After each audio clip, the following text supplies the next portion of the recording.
So I'm just going to show you a quick way to make some fleece tug toys. So I've got 2 strips of material here. This is for a fairly small toy. So these pieces are 1 metre long. So basically all you need to do is find the middle and line that up with the middle of the other strip. So you're crossing them over like so. So you've got like a square shape. You're then crossing 2 underneath, and then the other 2, and then the other 2, and then the other 2. So from the bottom, it's possibly slightly easier to see that I've crossed the black ones over there.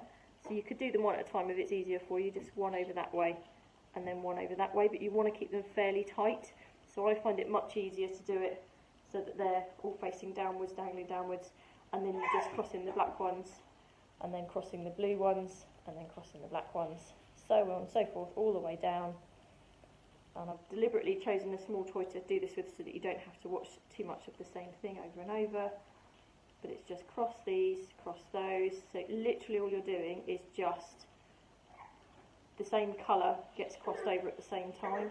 So it is easier doing 2-tone toys with these so that you can see where you're going to start with. You'll see that it kind of looks a bit wonky to begin with, but that just tugs out eventually, that's fine. So keep going all the way down. So a little bit singing from my little boy. Keep on going most of the way down until you reach a point where you're happy that you've got enough sort of flicky ends left. Then what you want to do is you want to tie together 2 opposite colours.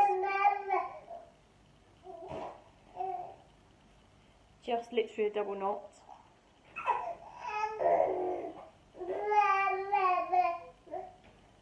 Like so. Give it a nice tug so that it's nice and straight, and then you've got that small tug toy. In order to make it a bit posher looking, you can just cut the ends slightly. So let's grab some scissors. So all you've got to do is just fold that piece in half at the end, and then snip it off so that you end up with slightly posher looking ends. To do a longer toy, so this is the same length material, this is 1 metre long, but what I've done is cut a double width strip and then I've just not cut the very last little bit. So when you put those together, you're still doing exactly the same thing, crossing one under the other, until you end up getting the same sort of toy, but it ends up twice as long. I hope that makes sense.